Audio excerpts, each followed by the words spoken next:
violent other, the barbaric other, and then whereas the protagonist, he's so righteous, so absolutely principled. Shivaji के जो father थे Shahaji Bhosle, Shahji's father Maloji Bhosle did not have children. He went to this dargah of Shah Siraj and he prayed there, and that is why his two sons are called Shahji and Sirajji. Kulsum Zamani says that when he called me and I entered, he was praying and he says कि या अल्लाह मेरे सारे बच्चों को, हिंदू और मुसलमान जितने मेरे लिए आया है, सब मेरे बच्चे हैं, इनको महफूज रखो. मैं यहाँ से जा रहा हूँ ताकि मेरी वजह से ये लोग ना मारें. हमारे बचपन में, and I don't know whether children still do it or not, but in our childhood in Lucknow, we would make मट्टी के घरौंदेज on Diwali.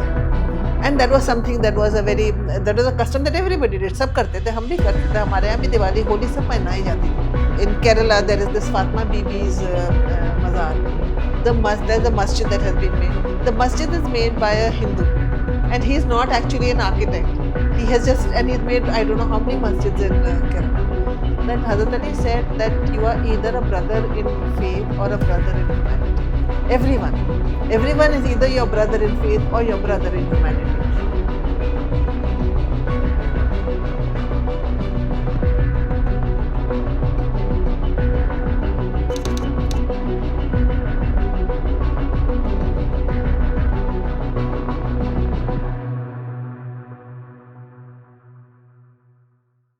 Today on record, we have Rana Safvi.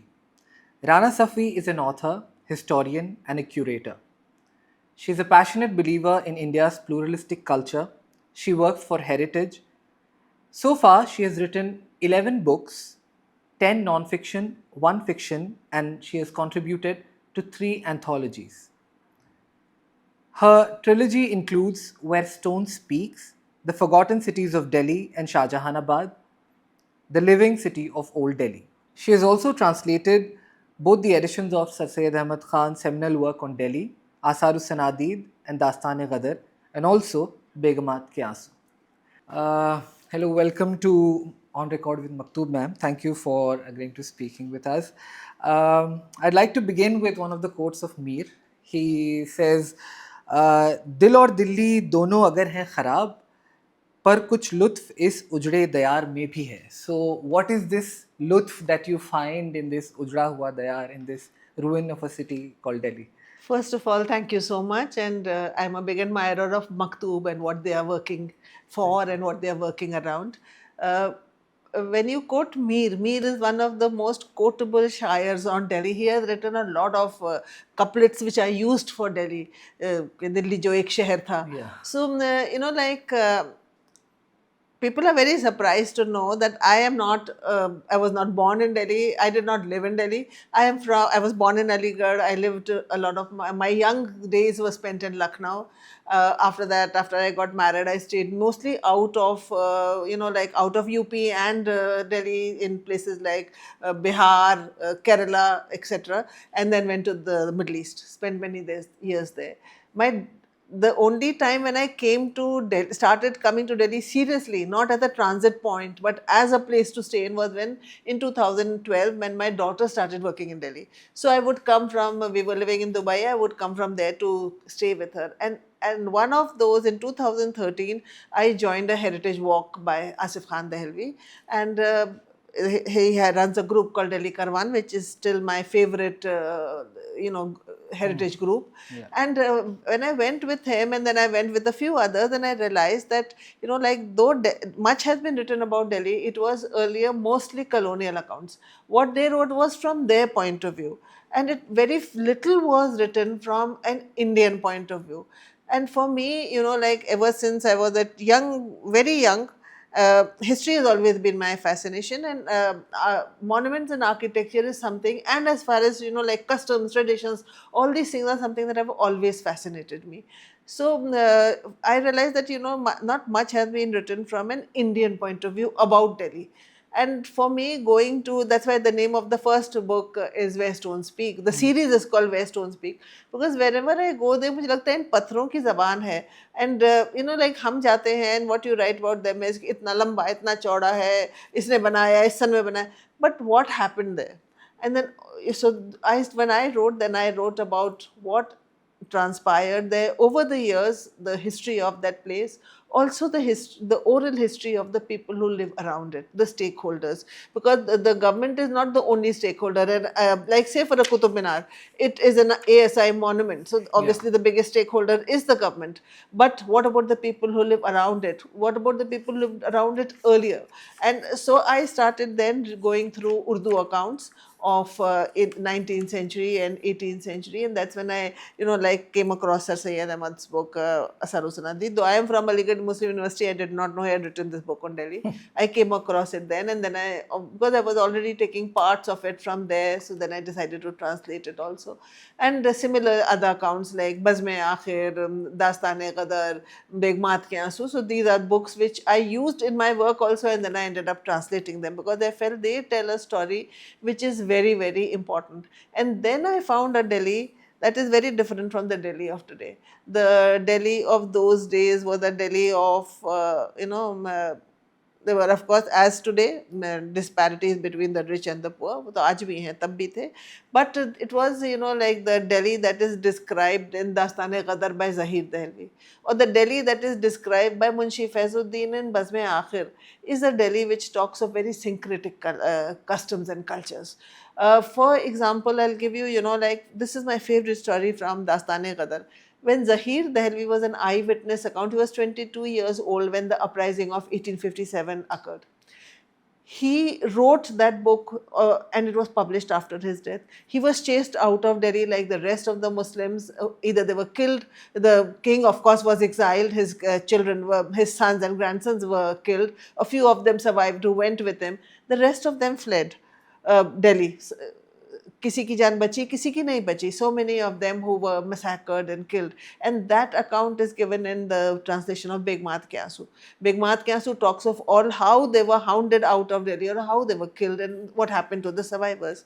So Zahir Dehlvi was a survivor who escaped from Delhi and all just about managed to escape because the British kept pursuing him all the way till 1864 when he was given, when Indians were, I should not say Indians, but the Muslims who were seen as the main, perpetuators of what the British called it the Mohammedan conspiracy, because Bahadur Shah Zafar was leading the uprising.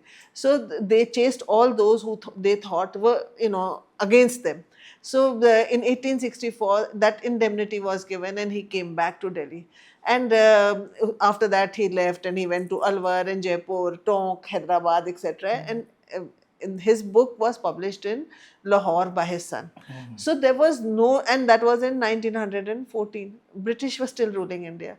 There was no need for Zahir Dehlvi to praise Bahadur Shah Zafar. In fact, there was every reason for him to criticize because he knew that the British are anti Bahadur Shah Zafar, and that at that time the policy of divide and rule was already firmly in place. Yet one of the most beautiful stories of his book is in Urdu. It's called Badshah Ki Riaya Parwari. And I've described that in English, where he talks that every day, I think that's a very well-known fact, that from Akbar onward, every Mughal Badshah, except for some time Aurangzeb stopped it, has been given Jharoka Darshan. Now, Jharoka Darshan is a Rajput custom where the king would come out into a balcony and the people would come and, come and greet him, see him early morning. So this would happen. Now, there are many portraits of that also. So I will only talk of Bahadur Shah Zafar. In the Red Fort, there is this Jharoka which is still there in Musammanpur. It overlooks a garden. At that time, it overlooked the Yamuna River, which was where now the MG Road is. And the portion between the river and the walls of the Qila were called Reti. So these people would gather on the Reti every day. So one day when Bahadur Shah Zafar, after his Fajr prayers, and he would sit there and do his wazifa, he would also do quick redressal of complaints. At that point of time, post 1803, the British were firmly in control of Delhi and of most of the Mughal Empire as such. So he did not have much control over the administration. So he saw a group of people who were, had put up tents on that Reti, and he sent somebody to ask, and he was told that these are Qasais, and they have been told by the British government that they create too much of a mess and they have to leave the walled city of Shahjahanabad. Now, Shahjahanabad was also called Sheher Panah, the city of refuge. So you have to now leave that city. Panah aapko yahan nahi mil sakti hai. So he called his wazir and he said, please put my tent next to theirs. I'm quoting from Zahir Delvi's eyewitness account. So his tent was put there. Then, of course, the Qiledar and the resident all came running. And Huzur, what are you doing? He said, I will stay with my people. Wherever my people are, I will be with them. They had to reverse. The British had to reverse that order. A few months later, he again saw a similar sight. There was again a group of people who were camped there. He sent somebody to ask. So he was told these are the ghosis, दूध वाले जो दूध supply करते हैं. And they had again been told that they have to leave because they create a mess. अब गाय जब रखी जाएंगी गाय भैंस तो कूड़ा तो वो गंदगी तो होती ही है. Same like जैसे. So again he said, put my tent there. His tent was put there. When the British officials came running, what are you doing? Why are you going there? He said, as long as I am alive, nobody can separate me from my people. And the muhavra that Zahir Delvi uses is, नाखून से गोश्त अलग नहीं किया जा सकता. And then he says कि after I am dead, तुम ईंट से ईंट बजा देना, लेकिन as long as I am alive, this cannot happen. That order had to be reversed. Now it is Zahir Delvi doesn't mention religion, but it's very obvious to us. कसाई किस मज़हब के हैं, घोसी और दूध वाले किस मज़हब के हैं, घोसी किस मज़हब के हैं, तो सबको पता है. So his justice was for all. In both cases, he responded immediately. Then in the so this is the Delhi that I read about. Then while translating Begmat Ke Aansu, again Khwaja Hasan Nizami has recorded eyewitness accounts. He records it. He met the daughter of Bahadur Shah Zafar, Kulsum Zamani, in the Dargah of Hazrat Nizamuddin Auliya much later, because he was born after Hasan Nizami was born after 1857. But he heard a lot of stories from his Nana, who was the Sajjada Nashin and very close to the Basha, because Basha khud, Bahadur Shah Zafar himself was an ordained Sufi. Khud ek Sufi peer the with a lot of murids. So, and जब 1857 में जब वो भागते हैं किला छोड़ के कहीं खून खराबा ना हो, वो हज़रत निज़ामुद्दीन औलिया की दरगाह पर ही आते हैं. And he's sitting there when the Sajjada Nashin comes to know कि बादशाह आए हैं, and he comes there and the बादशाह says कि मैंने 3 वक्त खाना नहीं खाया है, and if there's anything, तो वो रोटी और चने बेसन की रोटी और सरसों की वो लहसुन की चटनी ला के देते हैं बादशाह को. And then he says, you are welcome to come and stay in my house, but the बादशाह says, I don't want to endanger your life क्योंकि अंग्रेज मेरे खून के प्यासे हैं. He goes to Humayun's tomb from where he is captured. बहुत मशहूर कहानी है. कुलसूम ज़मानी बेगम की जो कहानी है, which is recorded by Hasan Nizami, and he talked to her, so it's again an eyewitness account. And again, please remember that all this is happening in colonial India. And there is no reason for the people who are writing to be pro-Mughal. There is no reason for them. So इसलिए वो झूठ नहीं लिखेंगे, जो भी लिखेंगे वो सच लिखेंगे.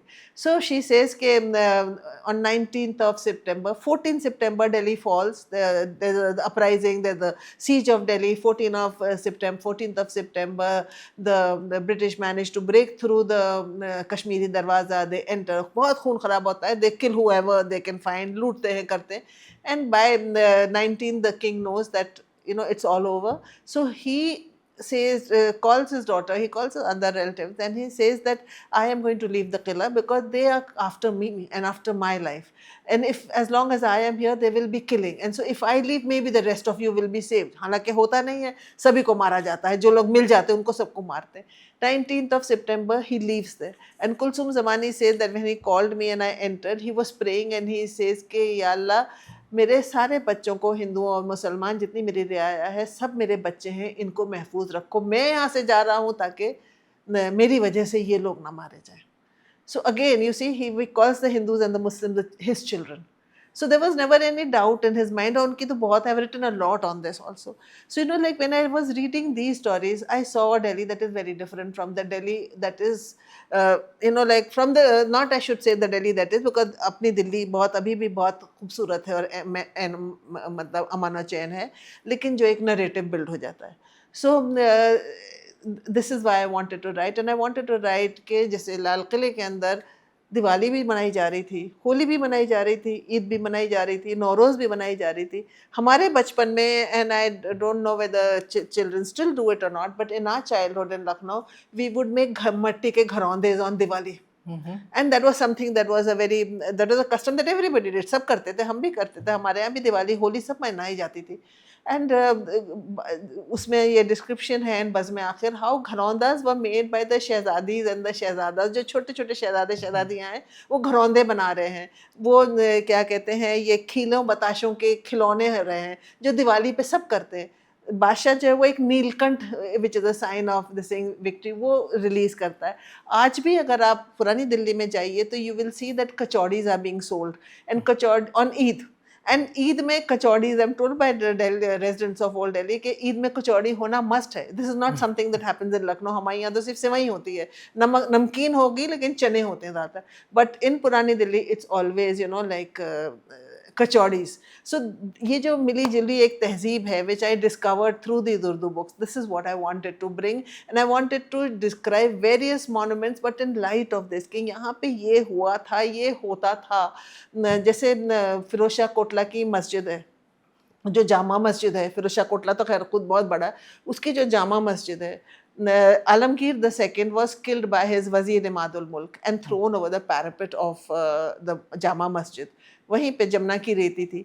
This story is given in Bazm Akhir in 1885. 1884 it was published. It's translated by me in the city of my heart.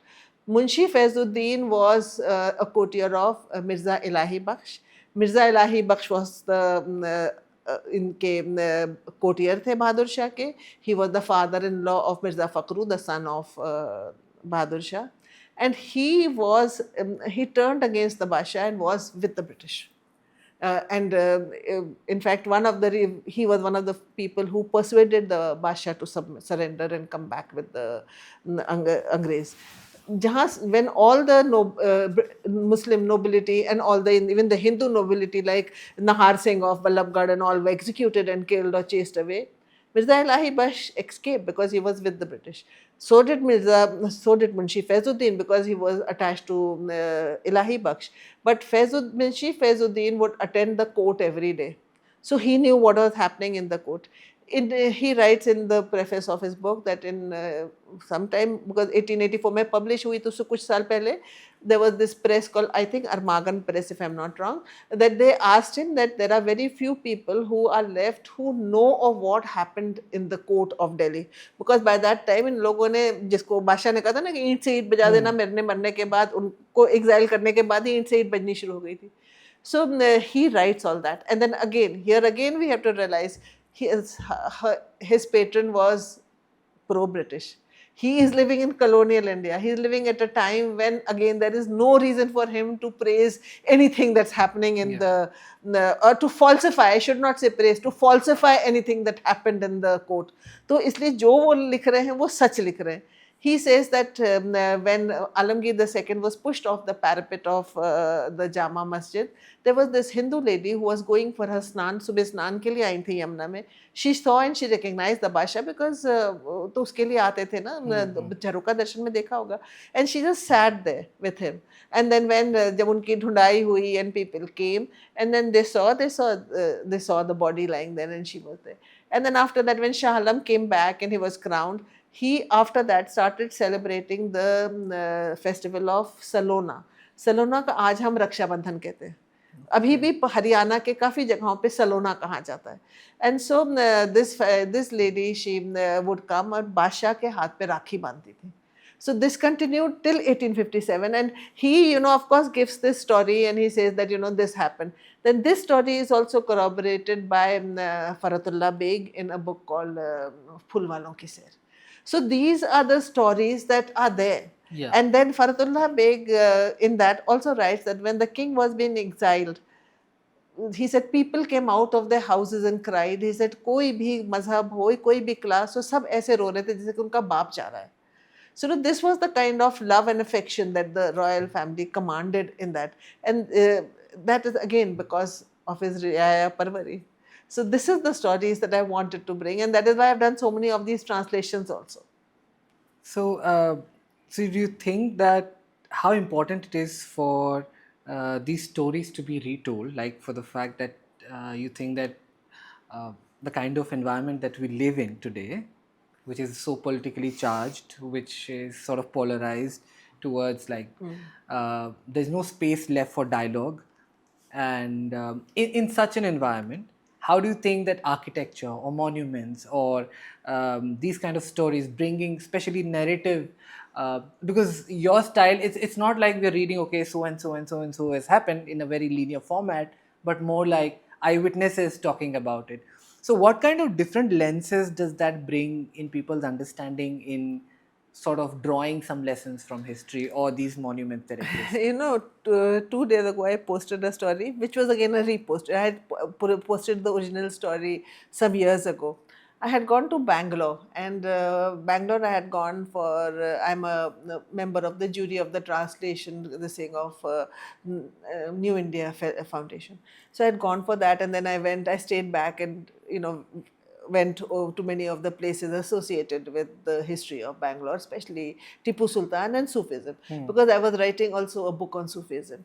And I went to this dargah of Tawakkal Shah, and there as I entered, I saw a huge poster where it was of a poster about something about Draupadi Amma. So I went and asked, and I was told that this is a Karaga festival, where the Devi Draupadi goes to various she's taken to various temples, and she is always brought for darshan of this dargah.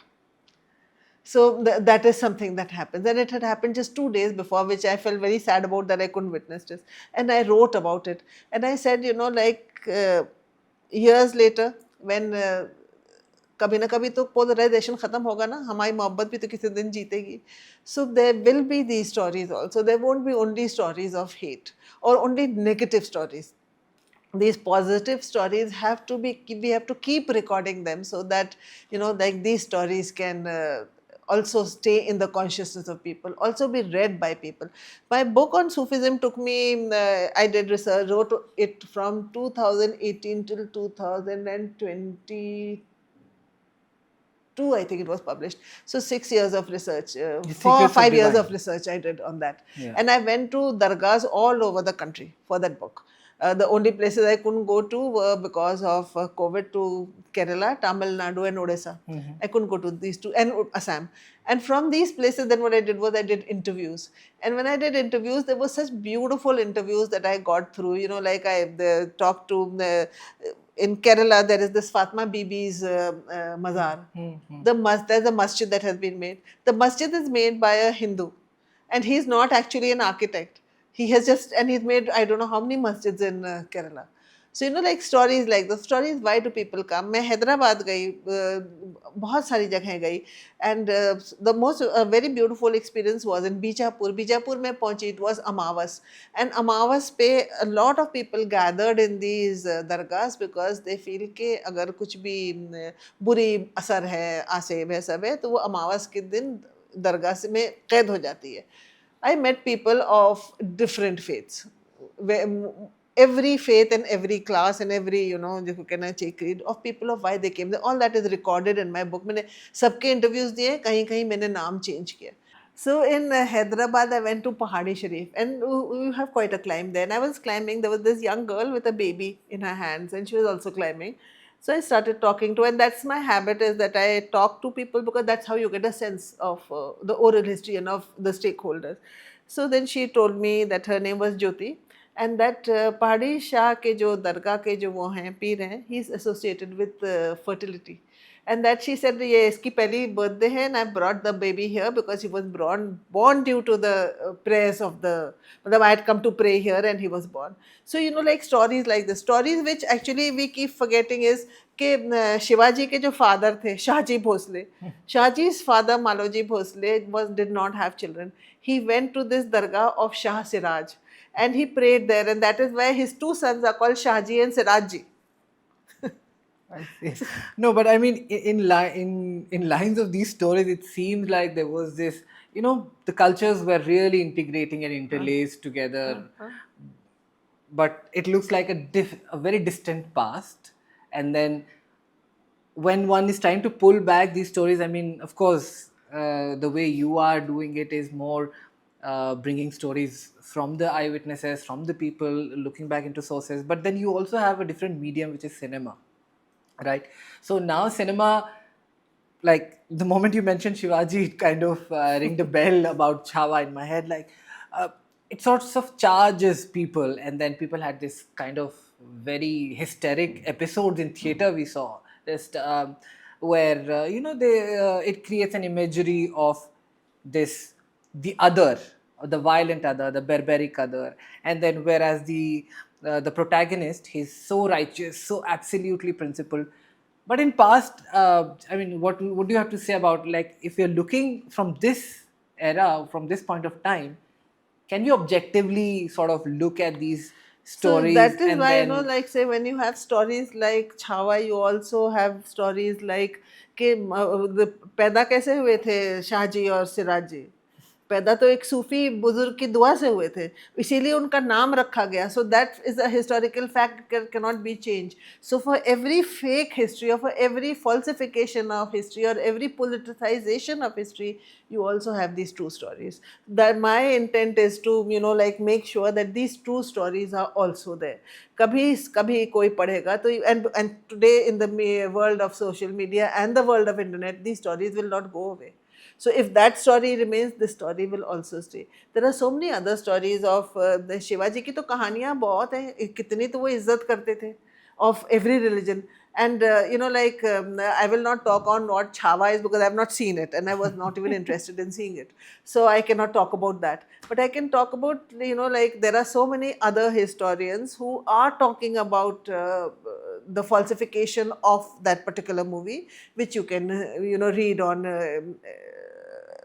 on the net or wherever they are talking of, on I think YouTube channels or whatever. So इसलिए उसके बारे में मैं नहीं कहूँगी, but जो मैं मेरी फील्ड है उसके बारे में मैं कहूँगी कि ये सब चीज़ें भी तो हैं और इन सब चीज़ों को दर्ज करना बहुत ज़रूरी है. Not just through books, because I'm writing them in books, but I feel that today's youth and today's generation does not read. Their attention span is so small. So that's why all my stories are also on Instagram, on YouTube and Facebook and Twitter.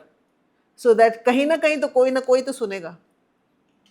And अगर जैसे वो कहते हैं ना कि अगर एक दो आदमी भी सुन लें तो वो भी बहुत है. जैसे अब कश्मीर की कहानियां हैं ना, तो कश्मीर से लोग प्रमोट कर रहे हैं उन वॉइसेस को कि भाई अगर मारा उन्होंने मजहब पूछ के, वहाँ लोग थे उन्हें तो मजहब मालूम था ना. वो जो पोनी वाला मरा उसको तो मजहब मालूम था कि कौन है, लेकिन उसने अपनी जान दी. जो लोग रिक्शे वाले थे, जो शिकारे वाले थे, जिन लोगों ने उनकी मदद की, वो सब कौन थे? वो तो जानते थे टूरिस्ट कौन आया है, बट दे स्टिल हेल्प. सो वो इंसानियत जो एक है ना, जो मजहब जो है ना कि वो इंसानियत का मजहब बस एक्सेप्ट कर लो. So the biggest like the thing is कि आई एम अ प्रैक्टिसिंग मुस्लिम, लेकिन मैं नमाज घर में पढ़ती हूँ, कहीं बाहर भी पढ़ती हूँ, मुझे कोई उसमें भी वो नहीं है. बट जो मजहब है मेरा वो तो इंसानियत बढ़कर उससे है ना.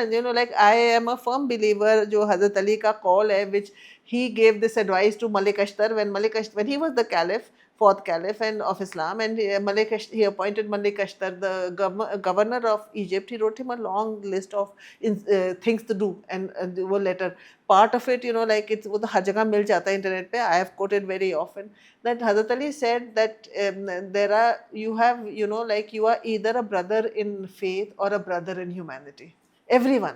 Everyone is either your brother in faith or your brother in humanity. वही वाली बात है, when you are either a brother in faith or brother in humanity, and you have to be treated equally. वही बात जो मैंने बहादुर शाह जफर की कही, वही बात जो मतलब, so that is the main thing that has to be talked about. And हर तरफ सुन करना चाहिए बात, क्योंकि ये नहीं है कि कट्टरपन एक ही तरफ है, और जगह भी है. So we have to keep talking of this so that लोगों तक ये बात पहुंचे कि इंसानियत से बढ़ के कोई वो नहीं है, मजहब नहीं है. So how do you think to talk about humanity, collective sort of morality or responsibility towards each other? How is bringing these stories, historical stories, monuments, ये कहाँ जाके converge हो रहा है? Where is these two things sort of converging today? When I talk of monuments, you will see, I don't talk of monuments as just Eid Patar. I talk of what happened there. As I said, when I talk of Diwan-e Aam, I also talk of the Eid and Diwali that is being celebrated there. I also talk of the justice. As I said, the Musamman Burj is when I talked of the Musamman Burj, I also talked of how these people on the Reti were given justice. So this is how I do it. This is my style. सबका अपना अपना अलग एक अंदाज होता है. मैं तो हमेशा ये कहती हूँ कि मैं तो गंगा जमनी तहजीब is my lived reality. That's how I was brought up, and that is how I perceive everything.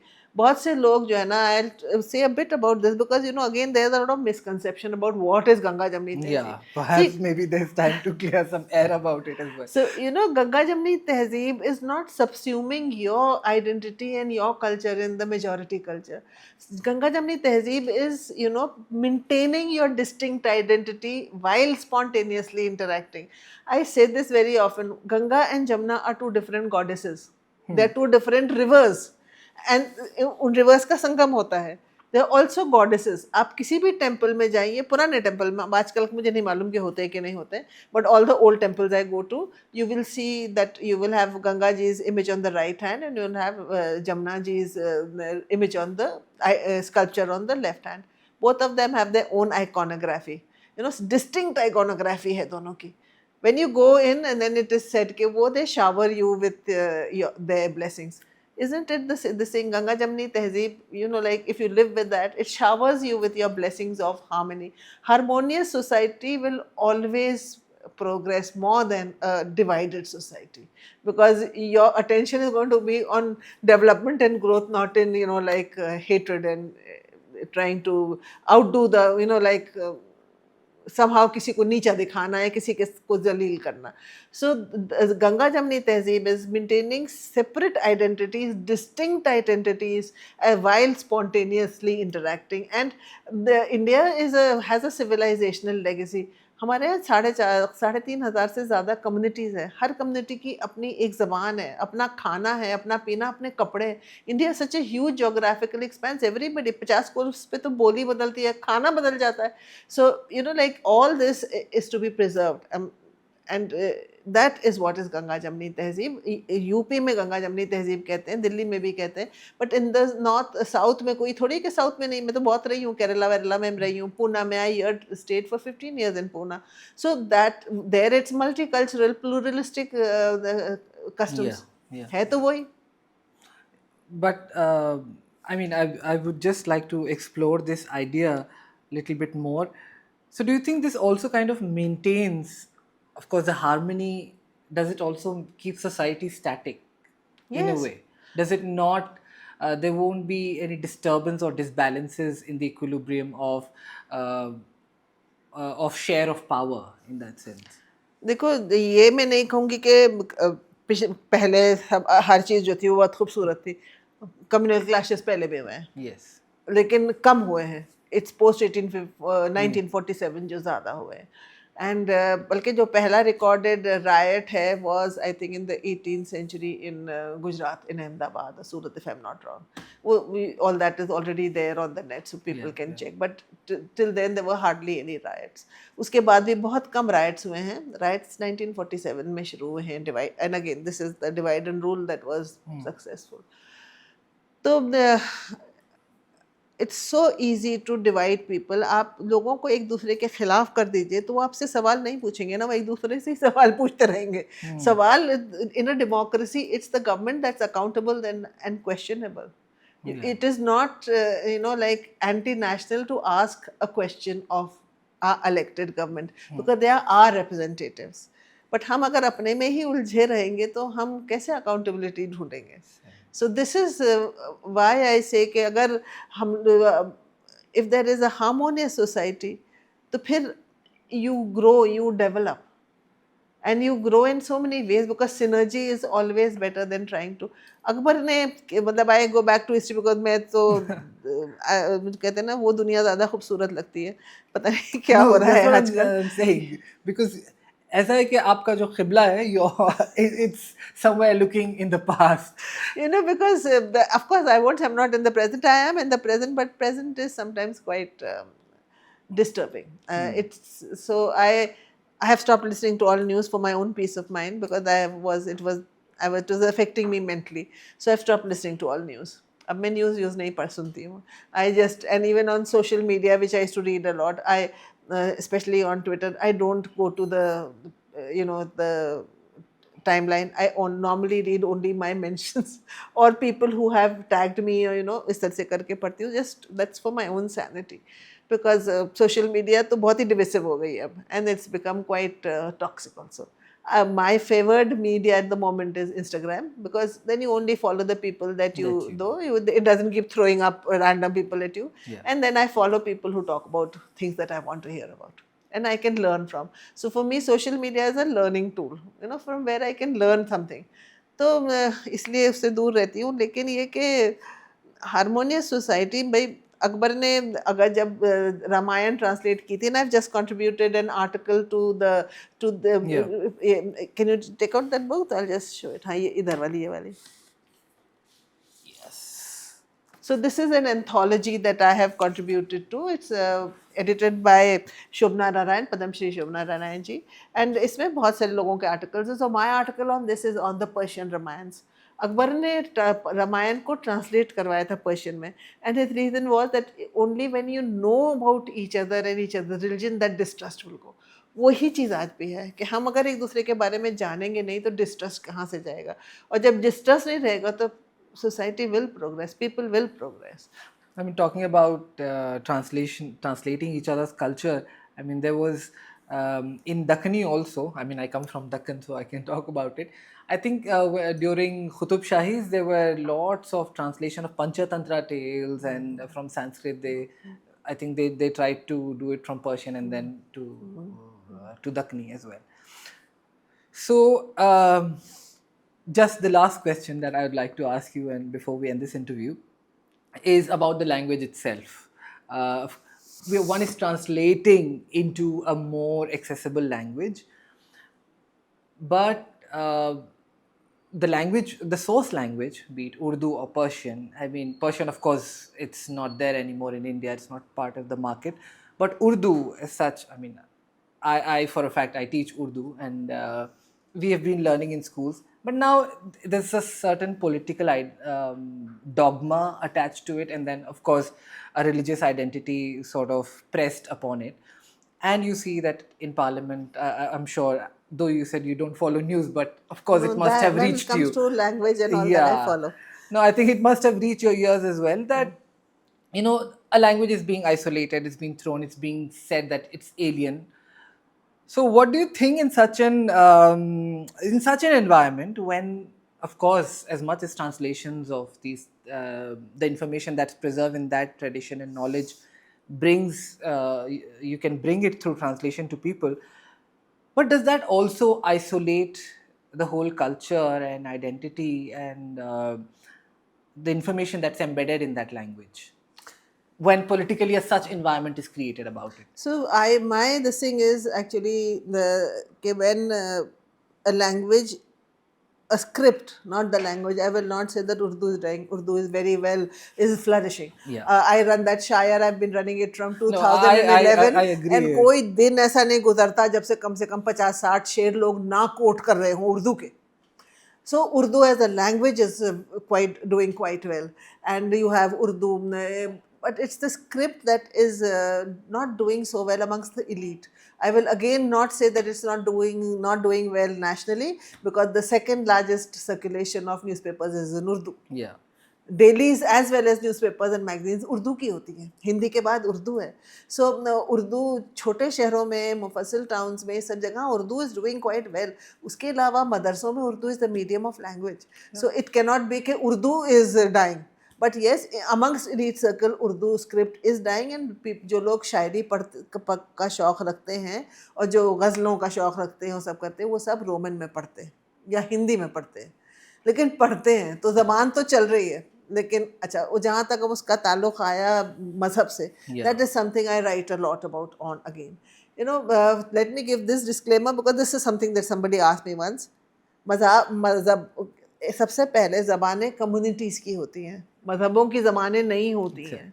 Community की ज़बान होती है, रीजन की ज़बान होती है, लोगों की ज़बान होती है. लेकिन कभी कभी मज़हब से जुड़ जाती है. Like Arabic is associated with Muslims.